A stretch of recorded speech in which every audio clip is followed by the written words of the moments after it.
Hello and welcome to Krushi.erp, GST billing accounting stock maintenance software, specially designed for seeds, pesticides and fertilizer dealers and manufacturers. पूरे भारत में सबसे ज़्यादा खाद बीज के दुकानों में इस्तेमाल होने वाला सॉफ्टवेयर Krushi.erp है। पिछले 10 सालों से कृषि सेवा केंद्रों की सेवा में सबसे भरोसेमंद और विश्वसनीय, सबसे बढ़िया और सबसे किफ़ायती। किसी अकाउंटिंग कोर्स की ज़रूरत नहीं, मोबाइल के जितना बहुत ही आसान। कोई भी साधारण व्यक्ति पूरा सॉफ्टवेयर आसानी से सीख सकता है।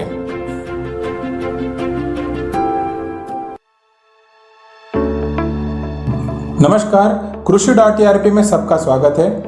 Krushi.erp सॉफ्टवेयर इस्तेमाल करने के लिए बहुत ही आसान है। यहाँ पर उसका लोगो दिया गया है, आपको वहाँ पर जाके डबल क्लिक करके सॉफ्टवेयर ओपन करना है। सिंपल सी लॉगिन की स्क्रीन आपके सामने आ जाएगी। यूजर नेम और पासवर्ड डाल के आपको सॉफ्टवेयर में लॉगिन करना है।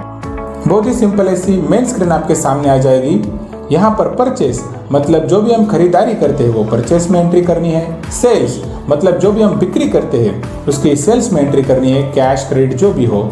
उसके बाद ग्राहक हमें जो पैसे देता है उसकी रसीद हमें बनानी पड़ती है, तो रसीद में वहाँ जाना है। और पेमेंट यानी जिनसे हम खरीदारी करते हैं उन्हें हम पेमेंट देना पड़ता है। तो आपको सिर्फ ये 4 चीज़ें करनी है, खरीदारी, बिक्री, रसीद बनाना और पेमेंट देना। ये 4 चीज़ें करेंगे तो सब कुछ ऑटोमेटिक हो जाएगा। क्या क्या हो जाएगा? तो स्टॉक पे क्लिक करेंगे तो आपके दुकान में क्या क्या स्टॉक है, सीड, पेस्टिसाइड, फर्टिलाइजर, वो पूरा उसका स्टॉक रिपोर्ट आ जाएगा। लेजर यानी जो भी कस्टमर सप्लायर है तो उनके जो खाता हम जो हाथ से लिखते हैं वो बनाने की ज़रूरत नहीं। यहाँ पर उनके सारे लेजर्स, खाता ऑटोमेटिक बनते जाएंगे। रिपोर्ट्स में अकाउंट लिस्ट यानी सारे ग्राहकों की एक साथ लिस्ट, पूरी लिस्ट हमें यहाँ उधार की लिस्ट भी इसे कह सकते हैं, वो भी यहाँ पर हमें मिल जाएगी। जीएसटी रिपोर्ट सीए को देने के लिए जो भी हमें R1, R2, B3 जो रिपोर्ट्स है वहाँ पर मिलेंगे। बहुत सारे रिपोर्ट्स है, profit report, item sale, purchase report, day book, cash book, bank book, balance sheet तक सब कुछ यहाँ से मिल जाएगा। चलिए तो शुरुआत करते हैं कस्टमर से। पहले कस्टमर जो भी ग्राहक हमसे उधार माल लेके जाता है उसका हमें खाता बनाना पड़ता है। तो उसको खाता बनाने के लिए कस्टमर पे आना है, उसका नाम यहाँ पर टाइप करना है। यहाँ पर लिखने के बाद उसका जो भी एरिया है मतलब उसके गांव का नाम यहाँ से डालना है। ओपनिंग बैलेंस मतलब उसका पुराना उधार कितना है वो वहाँ पर डालना है। अगर है तो डालिए, नहीं तो मत डालिए।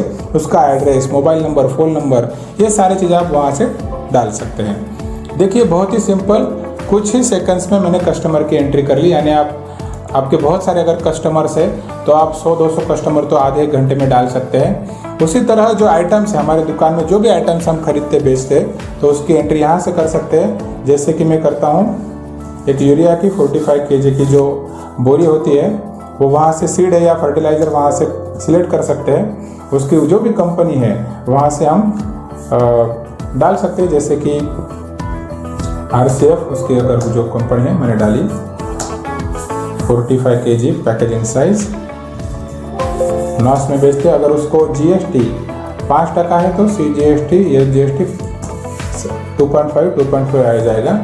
उसकी मिनिमम वार्निंग की लेवल स्टॉक की, उसके बाद उसका जो भी रेट है बिक्री का रेट वहाँ पर हमें डालना है। कैश में अगर कुछ अलग रेट है तो वो भी हम डाल सकते हैं। उसका HSN कोड भी यहाँ से हम डाल सकते हैं, जो भी है वहाँ से डाल सकते हैं। अभी उसका स्टॉक हमारे पास कितना है वो वहाँ से डालना है। उसकी खरीदारी का रेट क्या है वो भी हमें डालना है। कहाँ पर रखा है उसका, अगर कोई बैच नंबर, एक्सपायरी डेट है तो भी वहाँ से डाल सकते हैं। ठीक है, ऐड करके मैं सेव कर लेता हूँ। बहुत ही आसान है। देखिए मैंने कुछ ही सेकंड में एक आइटम बनाया। अगर आपके दुकान में 100, 200, 500, 1000 आइटम है तो 1-2 घंटे में 1000 आइटम भी आप डाल सकते हैं। इतना सिंपल है। अभी देखिए मैं बिल बना के दिखाता हूँ। सेल में आ गया, कैश क्रेडिट अगर उधार का बना के दिखाता हूँ, बहुत ही सिंपल है। बिल यहाँ से बिल का नंबर ऑटोमेटिकली आ जाएगा।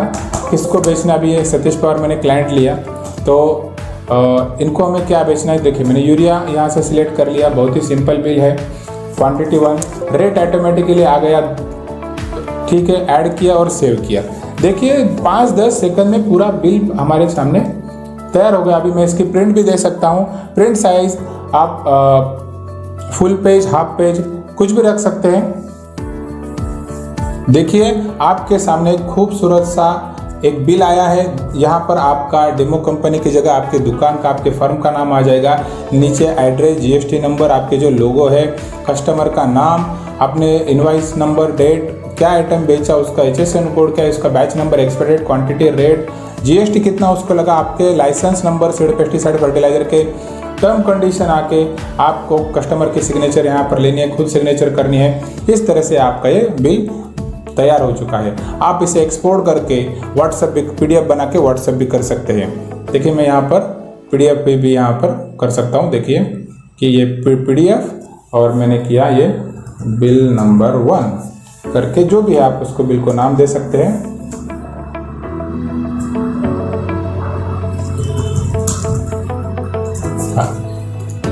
ये PDF इसकी बन गई। आप उसे व्हाट्सएप या ईमेल भी कर सकते हैं, या फिर इस बिल की आप प्रिंट आउट भी ले सकते हैं। जैसा आप ठीक समझे आप कर सकते हैं। बहुत ही सिंपल ऐसे प्रोसीजर है। ओके, तो आगे बढ़ते हैं। अभी ये बिल देखा आपने किस आसानी से बन गया। अभी स्टॉक में जाते हैं। स्टॉक में देखेंगे, अगर शो बटन पे क्लिक करेंगे तो हमारे पास क्या स्टॉक है। देखिए यहाँ पर मैंने यूरिया 100 बोरी यहाँ पर मैंने ओपनिंग में डाली थी। खरीदारी कुछ नहीं है, बिक्री 1 है, यानी 99 मेरे पास स्टॉक है। परचेसिंग क्या रेट है, उससे उसके अनुसार वैल्यूएशन क्या है। पूरे दुकान में कितने सारे आइटम्स है उसका टोटल वैल्यूएशन भी यहाँ से आ जाएगा।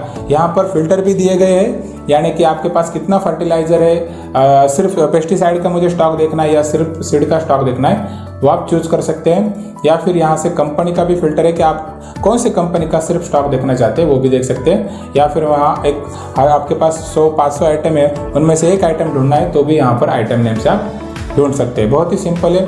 उसी तरह से लेजर, यानी जो खाता मैंने पहले बताया था, लेजर में जाएंगे, आपके कस्टमर का नाम वहाँ पर सिर्फ टाइप करेंगे। S टाइप करने पे आपका, अगर सतीश पवार तो S टाइप करिए, आ जाएगा। देखिए पूरा उसका ये आ गया कि ओपनिंग बैलेंस, यानी उसकी पिछली उधार मैंने 1000 रुपया डाली थी तो वहाँ 1000 आ गया। और उनका जो बिल अभी 265 की उनको बोरी मैंने बेची तो ये बिल भी आ गया उनका। अभी देखिए मैंने रिसिप्ट की बनाता हूँ कि अगर जो सतीश पवार है मुझे पैसे दे रहे हैं तो उनका टोटल 1265 बाकी है। अगर वो मुझे 500 रुपये देते हैं, नरेशन में मैं लिख सकता हूँ जो भी चाहिए। मैंने सेव कर लिया।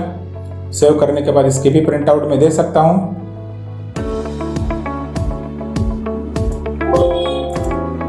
हाँ, यहाँ पर मैंने प्रिंट को यस किया तो देखिए यहाँ पर आपके पूरे ऊपर फर्म का नाम, दुकान का नाम, एड्रेस, लोगो सब कुछ आ जाएगा। ये रसीद है तो रसीद का क्या नंबर है, किन कस्टमर ने पैसे दिए तो कितना दिया, आप वहाँ पर अपने साइन करके उसको दे सकते हैं। बहुत ही सिंपल है। देखिए मैं फिर से उनका लेजर दिखाता हूँ। अगर सतीश पवार ने मुझे पैसा जमा किया है मेरे अकाउंट में तो देखिए यहाँ पर 1000 रुपया उनके पुराना था, एक 265 का बिल है और 500 रुपये का उन्होंने हमें कैश दिया है, इसलिए कुल मिला के अपने 765 उनसे हमें लेना बाकी है।